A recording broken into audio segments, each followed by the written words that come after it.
गुल साहब, सबसे पहले अगर देखा जाए तो कल तो खबरें ये थीं कि जेडी वैंस अगर नहीं भी आते तो स्टीव विटकॉफ और जेरेड कुशनर आएंगे और जेडी वैंस एक आध दिन बाद आ जाएंगे।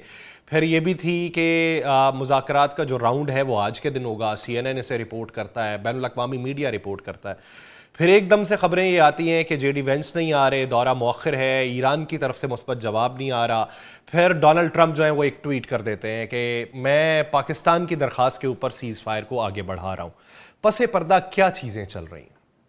बिस्मिल्लाहिर्रहमानिर्रहीम। बहुत बहुत शुक्रिया यासर साहब, आपने मुझे मदऊ किया। और मैं अपने जितने भी सामीन हैं उनका भी शुक्रगुजार हूँ, क्योंकि जो आपके मेरे प्रोग्राम होते हैं बड़े ही अच्छे कमेंट आपके मुतल्लिक और मेरे मुतल्लिक दिए जाते हैं, जिसके लिए मैं तहे दिल से उनका शुक्रगुजार हूँ।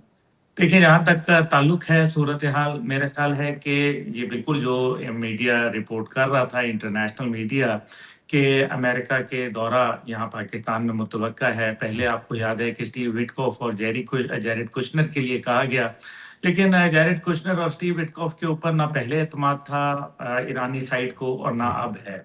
और उसकी सबसे बड़ी वजह यह है कि स्टीव विटकॉफ एक कारोबारी शख्सियत की तरह, क्योंकि उनका रियल एस्टेट बिजनेस है और वो एक प्रॉपर्टी डीलर की तरह डील करते हैं, जबकि ईरान ये समझता है कि जी हम एक मुल्क हैं, हम कोई बिजनेस एंटिटी नहीं है। दूसरी जानिब जेरेड कुशनर, तो हमें पता है कि उनका नेतन्याहू के साथ बहुत घरेलू ताल्लुकात हैं, एक दूसरे के घर में रहते भी हैं, जैसे मैं पहले भी कह चुका हूँ।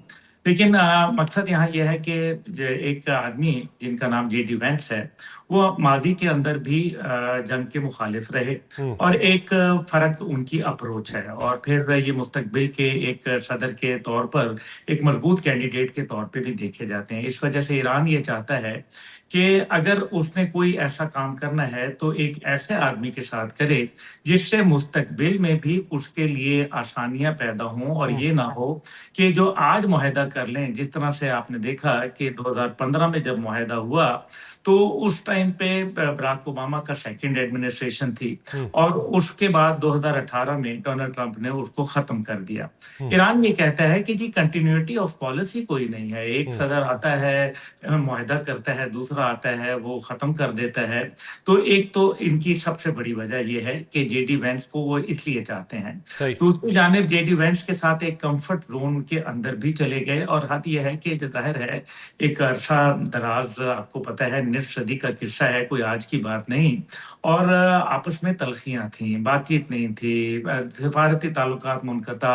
तो ऐसी सूरत में पाकिस्तान ने जब एक स्टेज सेट किया, तो दोनों फरीकैन को एक मौका मिला कि आए चलिए पाकिस्तान में बैत करते हैं। मेरी इत्तलात ये हैं कि एक वो वक़्त भी आया जब कमरे के अंदर इतनी आवाज़ें आना शुरू हुई कि फिर पाकिस्तानी वफ़द जो दरमियान में सालिसी का किरदार कराने वाले लोग, वो उनको अमेरिकन्स को एक साइड पे ले गए और इसी तरह ईरानियंस को एक साइड पे ले गए। यानी कि मकसद यहाँ बताने का है कि कदूरतें हैं, दूरियाँ हैं, और ज़ाहिर है बहुत सारे मामलात उसमें आ जाते हैं। मिनाब की बच्चियों का मामला है, सिविल आबादी का ऊपर टारगेटिंग है, फिर इसी तरीके से स्कॉट बेसेंट का जो वज़ीर ख़ज़ाना है, उनका ये बयान मौजूद है कि जो 2025 के आखिर में दिसंबर से लेके जनवरी तक 2026 तक जो हंगामे हुए थे ईरान में, उसके पीछे अमेरिका का हाथ शामिल था, और बाद में डोनाल्ड ट्रंप ने ये भी कहा कि हमने इनको हथियार भी दिए थे। तो जाहिर है ये वो तमाम लेकिन उसमें चीजें हैं उसमें जो उन्होंने ये भी कहा कि वो हथियार बहुत से उन लोगों तक पहुंच भी नहीं पाए। ये भी उन्होंने बल्कि गिले का इजहार किया कि उन तक पहुंचे नहीं। जी, वो कुर्दों की तरफ कहा कि उन्होंने खुद ही रख लिए। तो मकसद ये है कि बहरहाल ये तो बातें हैं, लेकिन मेरा ख्याल है कि दोनों ने जंग करके देखा।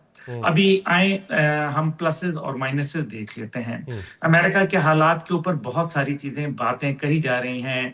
डिप्लोमैटिक पॉलिटिकल आइसोलेशन की बात कर रहे हैं। हमें ये भी पता है कि सबसे ज़्यादा इस टाइम पे उनका जो ये बजट है, वो सबसे खसारे का, तारीख के अंदर सबसे खसारे का बजट वो उनका आ रहा है। दूसरी जानिब इलेक्शन भी मुतवक्का हैं। दोनों साइडें ये चाहती हैं कि जो जंग के मैदान में तो जो कुछ हुआ, और वो क्या हुआ वो आप और मैं दोनों जानते हैं कि कौन जीता है।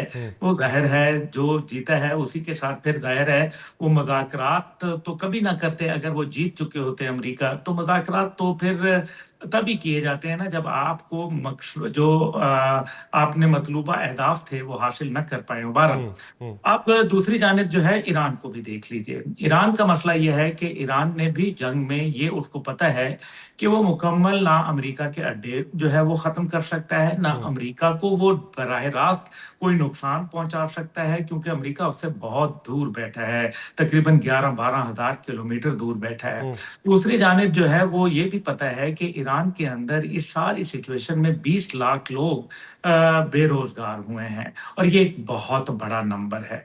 वो जो कार मैन्युफैक्चरिंग इंडस्ट्री थी वो बिल्कुल बंद हो गई, दीगर मैन्युफैक्चरिंग इदारे बंद हो गए और ज़ाहिर है तेल के ऊपर जो उनका एक इन्हिसार था, क्योंकि ऑलमोस्ट 3600 ऐसे मुख्तलिफ आइटम्स हैं, हम्म। 3600, जिनके ऊपर एक तो मुहावरतन 3600 होता है, एक ये असल में जिसके ऊपर यूनाइटेड स्टेट्स ने इनके ऊपर पाबंदियां लगाई हुई हैं। हम्म। और अब एक तेल का इन्हिसार था जिसके ऊपर इनका गुजर बसर हो रहा था। तो ये चीज ईरान को तंग कर रही है और यही वजह है कि आपने देखा कि इमीडिएटली उन्होंने दो एक के बदले में दो जहाज को काबू किया। हम्म। और उसकी सबसे बड़ी वजह यह है कि ईरान को पता है कि उनका सर्वाइवल यही है कि अगर वो ऑयल नहीं बेचेंगे तो एक तो उससे दो नुकसान। पहली बात यह है कि उनके जो लगे लगाए ग्राहक हैं वो उनसे दूर चले जाएंगे और ऑल्टरनेट ऑप्शंस तलाश करना शुरू कर देंगे, क्योंकि वेट कोई भी नहीं कर सकता। देखिए ना, जिसकी गाड़ी नहीं चलेगी हम्म। वो तो वेट नहीं कर सकता, वो हम्म। जहां मर्जी से फ्यूल मिले वो लेगा। अच्छा, दूसरा उसके अंदर अहम पहलू यह है कि इससे ये भी साबित होता है कि आबनाए हुर्मुज के ऊपर उनका शायद कंट्रोल कमजोर हो जाए। हम्म। इस वजह से तंग आमद बजंग आमद होगा और आपने उसका देख लिया कि इमीडिएटली रिस्पॉन्ड किया। अब अमेरिका की जानिब से सीज फायर तो वो तो मेरे ख्याल में मुतवक्का था। आप अगर मेरा रात का ट्वीट पढ़ लें, 11 बजे मैंने किया था, तो उस टाइम पे मैंने कहा था कि पाकिस्तान की तरफ से एक दरखास्त जाएगी और उम्मीद है कि दोनों जो पार्टीज हैं वो सीज फायर के प्रोलोंगेशन के ऊपर इत्तफाक राय कर लेंगे। और सही। अब देखें, अमेरिका ने जो किया वो बड़ा इंटरेस्टिंग है कि गैर मुअय्यना मुद्दत तक के हम्म। लिए हम्म। ये मौखर हम्म। कर दिया। हम्म। तो which is a good sign. This means कि जंग नहीं हो रही। हम्म। लेकिन क्या सिर्फ जंग हथियारों और गोला बारूद की होती है हम्म। या आशाब की भी होती है?